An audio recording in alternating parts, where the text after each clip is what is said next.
The frantic voice on the 911 recording, that was the sound of my neighbor trying to have me arrested for breaking into my own house. The crazy part. She was the HOA president, and she was standing on my porch waving a brass key that didn't fit my lock. She called me a squatter. I called the dispatcher herself. That's how her power trip turned into her downfall. 3 weeks earlier, I'd bought the old Henderson place on Maple Ridge Drive. It was a fixer-upper sitting right at the edge of the Sunset Meadows HOA line. The previous owner had lost it to foreclosure, and I'd gotten a good deal because it needed work, fresh paint, a new roof, updated wiring. I wasn't thinking about HOA politics. I was thinking about starting over. The first time I met her, it was a quiet Tuesday morning. I was painting my living room when a knock echoed through the half-empty house. When I opened the door there, she stood Linda Garrison. Perfectly coiffed blonde hair, navy blazer, HOA pin gleaming like a badge. She didn't smile. She smirked. "I'm here for the monthly inspection," she said, like I should have known. I set my roller down and tried to be polite. "Ma'am, this is private property. I just bought it. You must be mistaken." That smile of hers flickered, then came back even tighter. "Young man, this house is part of the Sunset Meadows HOA.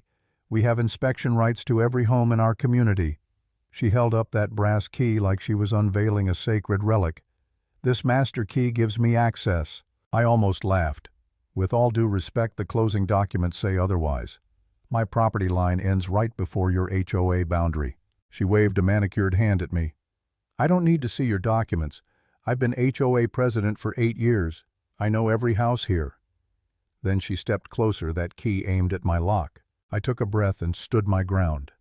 "Ma'am, you don't have permission to enter. Please step back." Her face flushed. "How dare you speak to me that way? Do you have any idea who I am?" "Oh, I know exactly who you are," I said evenly. "You're the HOA president, but that doesn't give you authority over my home." She pointed her finger at me like she was signing a warrant. "You'll hear from our legal team. Nobody defies the HOA." And just like that, she stormed off to her white Lexus, slamming the door hard enough to make her own parking permit flutter. I honestly thought that was the end of it. I went back to painting, telling myself she was just a bored control freak with too much time on her hands. But people like Linda don't just walk away. Power is their oxygen. That afternoon, I heard a rattling at the front door, metal scraping metal. When I peeked through the window, I saw her again twisting that same brass key into my lock, muttering to herself. I opened the door before she broke something. "Can I help you with something, Mrs. Garrison?" She jumped, clutching her chest. "You changed the locks. That's against HOA bylaws. You can't change locks without board approval." I blinked. "Ma'am, these are the same locks that came with the house. And again, this property isn't part of your HOA." Her eyes narrowed. "You're lying. This key has opened this door for years. The previous owner respected the rules." "The previous owner lost this house to the bank," I reminded her. "Whatever arrangement you had died with that foreclosure." That's when she pulled out her phone with a smug little smile. "Fine. You want to play games? Let's play." She dialed 911 right there on my porch. "Yes, hello. I'm the HOA president. There's a squatter in one of our community homes. He's changed the locks and refuses to leave." She gave them my address, described me, even said I seemed unstable. I just stood there half stunned, half amused. This woman was truly delusional. But then, as I watched her pacing in front of my own house, the reality hit me. Police were coming, and I didn't know what story they'd believe. For a moment, doubt crept in. What if she really had some outdated map? What if the cops just saw a younger guy in paint-stained jeans and assumed she was right? My stomach tightened.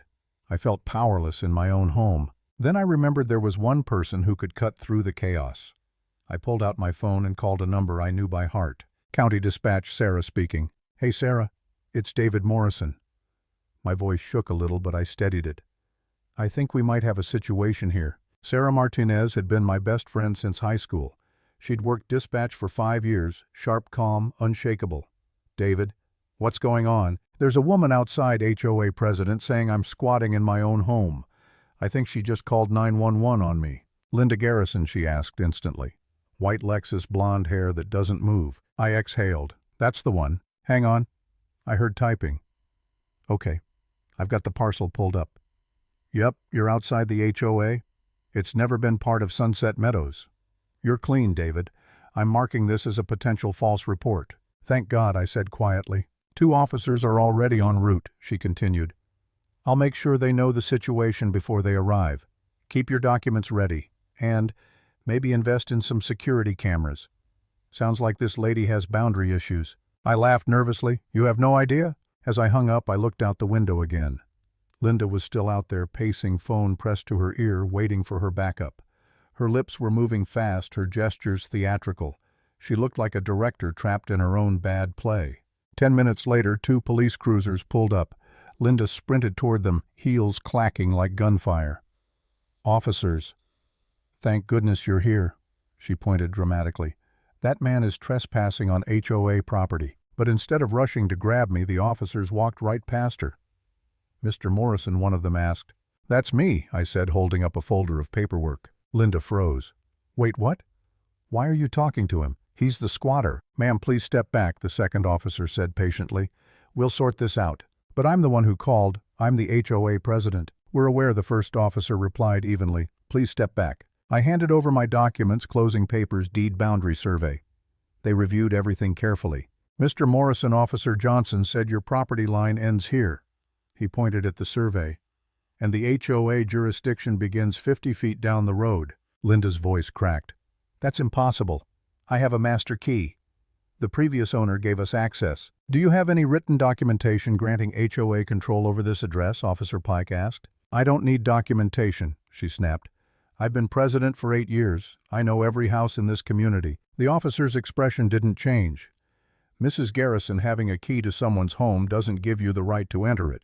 And calling 911 with a false report, that's a serious offense. The color drained from her face. But I'm the HOA president, she stammered. You don't understand. We understand perfectly, Officer Johnson interrupted. This property isn't under your authority. You've been asked to leave by the rightful owner. You're trespassing. And you made a false emergency report. She blinked, trembling. You can't talk to me like that. I'll have your badges. Officer Pike's tone went cold. Ma'am, threatening law enforcement only makes this worse. I suggest you leave now before this becomes an arrest. Linda's lips quivered. Her hands shook as she clutched that useless brass key. This isn't over, she hissed. You're welcome to try, I said calmly. But you're leaving my property today. They escorted her back to her Lexus. She slammed the door and sped off, tires screeching. The officer stayed behind, filling out a trespass report. Mr. Morrison, Officer Johnson said if she comes back, call us immediately. We've had issues with her before. I figured, I said, shaking my head. Thank you, officers. When they left, I stood on my porch for a long moment, breathing the quiet back in. I turned my own key in the lock, solid click, and smiled. My key, my house, my right. 3 days later, I got a letter in the mail. Official HOA stationery. My stomach clenched until I opened it, and then I laughed out loud. It read, upon review of property records, 472-8916 Maple Ridge Drive falls outside Sunset Meadows, HOA jurisdiction. I had it framed, hung it right beside my front door. A perfect reminder that truth, not intimidation, is what keeps you safe. But justice wasn't done yet, not for her. Word spread fast in Sunset Meadows. People whispered about the 911 incident. When the next HOA meeting rolled around, half the neighborhood showed up. I wasn't there, but I didn't need to be. A neighbor recorded the whole thing. Linda tried to call the meeting to order, but people started shouting questions. How many homes have you claimed authority over? Did you really call 911 on a homeowner? What else have you been hiding? Her gavel barely made a sound over the noise. Within minutes, a motion was made, remove Linda Garrison as HOA president. The vote was unanimous. That should have been the end, but it got worse for her. The board launched an internal audit. Turns out she'd been using HOA funds for personal reimbursements. When it reached court, the total came to $15,000 in misused funds. I went to the hearing out of curiosity. Linda sat at the defense table, pale and quiet. No more navy blazer, no smug smile. Just a woman realizing her empire was built on borrowed authority. When the judge ordered her to pay restitution plus legal fees, her face crumpled like paper. I didn't celebrate. I didn't need to.